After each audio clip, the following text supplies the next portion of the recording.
Hello मेरी lovely soul family, आपके लिए एक और रीडिंग लेके आई हूँ जिसका आज का टॉपिक बड़ा ही मज़ेदार रहने वाला है। तो वीडियो के एंड तक रहिए और देखें कि इसमें क्या गाइडेंस छिपी है, क्या आपके लिए न्यू अपॉर्चुनिटी है भी या नहीं, तो आपकी पर्सनैलिटी के बारे में क्या बातें हो रही हैं अभी फ़िलहाल, तो यही देखेंगे टैरो कार्ड के माध्यम से। तो ये जनरल रीडिंग होती है जैसा कि आप सब जानते हैं और आपसे रेजोनेट हो भी सकती है, नहीं मेल फीमेल दोनों के लिए ही है। तो आप अपने हिसाब से इसको लेंगे और कमेंट्स करके बताएंगे ज़रूर कि ये किसकी एनर्जी है। जब आप लोग कमेंट्स करते हैं तो मुझे बहुत खुशी मिलती है और मैं आपके लिए रीडिंग कर पाती हूँ। और पहली बार आए आप मेरे चैनल पे, सब्सक्राइब करके अपनी एनर्जी सेंड करिए जिससे कि आपकी भी रीडिंग मैं कर सकूँ। और एक लाइक तो बनता है, शेयर भी कर सकते हैं अगर आपको मेरा वीडियो पसंद आता है। तो चलते हैं रीडिंग पर। कार्ड मैंने पहले ही शफल कर लिए हैं। तो कार्ड में दिख रहा है, देखो आपकी पर्सनैलिटी, आपका व्यक्तित्व इतना आकर्षित है कि लोग आपके बारे में बात किए बिना रह ही नहीं सकते। यहाँ मैं देख पा रही हूँ कि आपके देखो पास्ट में बहुत इशू रहे हैं, हेल्थ इशू का भी दिख रहा है, कुछ लोगों का हेल्थ इशू भी रहा है, रिलेशन में इशू रहा है। तो काफ़ी कुछ आप लोगों ने झेला है, मानसिक शारीरिक काफ़ी कुछ कठिनाइयों का सामना आपने किया है। आर्थिक भी बहुत लोगों का दिख रहा है कि आर्थिक स्थिति आपकी इतनी ख़राब रही, काफ़ी ख़राब पोजीशन से आप गुजरे।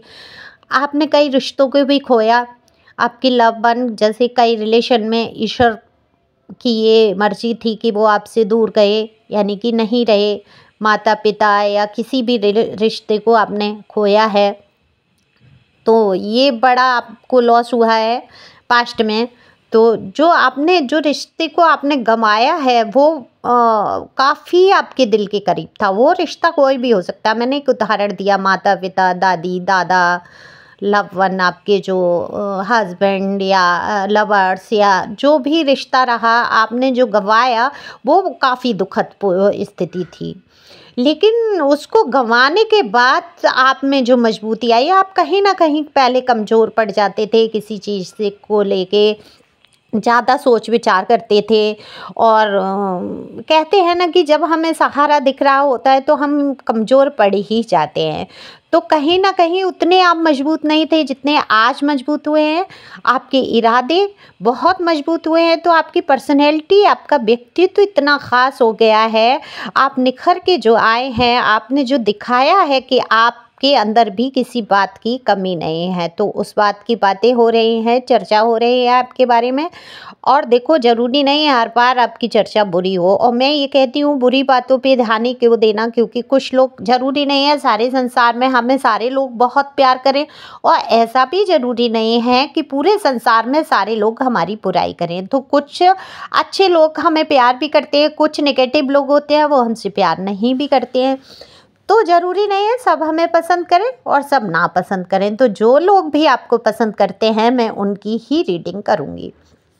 तो ये जो लोग आपको पसंद करते हैं या आपकी तरफ आकर्षित होते हैं, आपको देखते हैं, तो ये देखते हैं कि आप किस तरीके से आप अपने काम को मैनेज करते हैं। आप काम के प्रति बहुत समर्पित हैं, मैं यहाँ पर देख पा रही हूँ कि आप इतना काम के प्रति समर्पित हैं, कोई भी काम आप अपने हाथ में ले लेते हैं तो उसको पूरा करके ही छोड़ते हैं। खाना पीना सब छोड़ देंगे, आप सारी चीज़ों को छोड़ देंगे, लेकिन उस काम को आपको पूरा करना है तो करना ही है। वो चाहे घर का काम हो, ऑफिस का वर्क हो, या कुछ भी काम मुझे दिख रहा है, या आपने किसी चीज़ को ठाना हो, तो वो जब तक पूरा नहीं हो जाता आप चैन से नहीं बैठते। तो आपकी लगनशीलता बहुत है आपके अंदर, और आपके इरादे तो हद से ज़्यादा मजबूत होते हैं। आप निडर हैं, दिखने में काफ़ी खूबसूरत हैं, और आपका जो ड्रेसिंग सेंस है, कमाल का ड्रेसिंग सेंस है। आप पुराने कपड़ों में से भी ऐसे कपड़े निकाल के पहन लेंगे कि वो स्टाइलिश लगेंगे, काफ़ी आप हैंडसम लगेंगे। अगर लड़के हैं तो काफ़ी हैंडसम लगेंगे, लड़की हैं तो काफ़ी खूबसूरत लगती हैं आप, फिर चाहे वो आपने पुराने ही कपड़े क्यों ना पहने हो। तो एक तो ये गॉड गिफ्ट भी है कि आपको शक्ल सूरत ऐसी दी भगवान ने, ईश्वर का लाख लाख बार शुक्रिया अदा करिए। कम है वो कि आपको बुद्धिमानी दी, आपको शक्ल सूरत दी, रूप दिया, अकल दी, आपको काम करने की हिम्मत दी। और सबसे बड़ी बात है आपके अंदर जो हिम्मत है उसको कोई तोड़ नहीं सकता। अच्छे अच्छे लोग हिम्मत नहीं कर पाते हैं। कई लोग आपके उदाहरण देते हैं कि आपने दबना मंजूर नहीं किया, आपने अन्याय सहना मंजूर नहीं किया, कष्ट उठाना मंजूर किया। तो यहाँ दिख रहा है कि आपके साथ कई बार अन्याय हुआ है और उसको आपने सहन नहीं किया। आपने एक झटके में सब छोड़ा है। रुपए पैसे का आपको लालच नहीं रहा। आप बहुत इमोशनल पर्सन दिख रहे हैं मुझे। आप महत्व देते हैं तो अपने इमोशन को बहुत, आपको कोई हर्ट करता है या आपके प्रति कोई अभद्र व्यवहार करता है तो आप आत्मसम्मान को जितना महत्व देते हैं उतना पैसे रुपए को महत्व नहीं देते हैं। तो आपने एक झटके में सब कुछ छोड़ा है, ये दिख रहा है मुझे, क्योंकि आपको आत्मसम्मान ज़्यादा पसंद था। सही भी बात है, आत्मसम्मान को गवा कर तो आप समझ लीजिए जीते जी मरना ही है। कोई आपका अपमान कर रहा है, लगातार आपको गालियाँ खिला रहा है, सोने से लाद रहा है आपको, लेकिन आपके साथ अच्छा व्यवहार नहीं है, बुरा बर्ताव करता है, तो वहाँ पर कहाँ आपका, बताओ, आप तो ख़त्म ही हो वहाँ।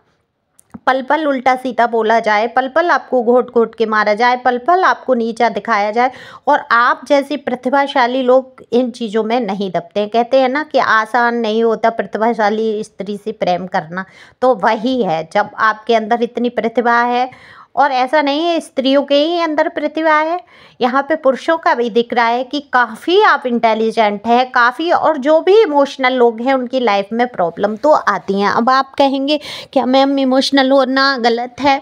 नहीं, बिल्कुल भी गलत नहीं है, इमोशनल होना अच्छा है, लेकिन लोग जो, मैं भी बहुत, सच पूछो, इमोशनल हूँ, बहुत हद से ज़्यादा। मैं दिल से सोचती हूँ, दिमाग का उतना उपयोग नहीं है करती हूँ। हाँ, जहाँ ज़रूरत है मुझे दिमाग की वहाँ मैं अपना दिमाग भी यूज करती हूँ। ईश्वर ने मुझे बुद्धि दी है, उनका शुक्रिया अदा भी करती हूँ, क्योंकि सब कुछ करने वाले ईश्वर ही हैं हमारे साथ। हम सिर्फ एक भ्रम पाल के चलते हैं कि हम कर रहे हैं बुद्धि से काम लेना या दिल से काम लेना, जो कुछ कर रहे हैं हम कर रहे हैं। नहीं, विवेक दिया है हमें ईश्वर ने, और उस विवेक में कहीं ना कहीं ईश्वर का ही इशारा है। समझना आपको यह है कि आप गलत रास्तों पर चल रहे हैं या अच्छे रास्तों पर, ये आपका विवेक काम करता है। तो आप जिस भी रास्ते पर चल पड़ते हैं, ईश्वर तो हर रास्ते का दरवाज़ा खोलते चले जाते हैं। बुरे रास्तों पे जाते हैं तो फिर उसकी लास्ट मंजिल गड्ढा पड़ती है, और अच्छे रास्तों पे जाते हैं तो एक पर्वत पर, ऊपर शिखर पर जाकर आप अपनी सफलता का झंडा फहरा रहे होते हैं। बस इन दो रास्तों की मंजिल अलग अलग है, बाकी रास्ते दोनों खुले हैं आपके लिए, जो आप चुने। तो ये लोग आपकी पर्सनैलिटी के बारे में यही बात करते हैं कि आप काफ़ी हैंडसम हैं, आप काफ़ी स्मार्ट हैं, काफ़ी लगनशील हैं, मेहनती हैं। आप जिस काम को हाथ में पकड़ लें वो काम पूरा करके ही छोड़ते हैं, और सफलता की पूरी उम्मीद रखते हैं। आपके अंदर जो पॉजिटिव चीज़ें हैं कि आप किसी चीज़ से निराश नहीं होते।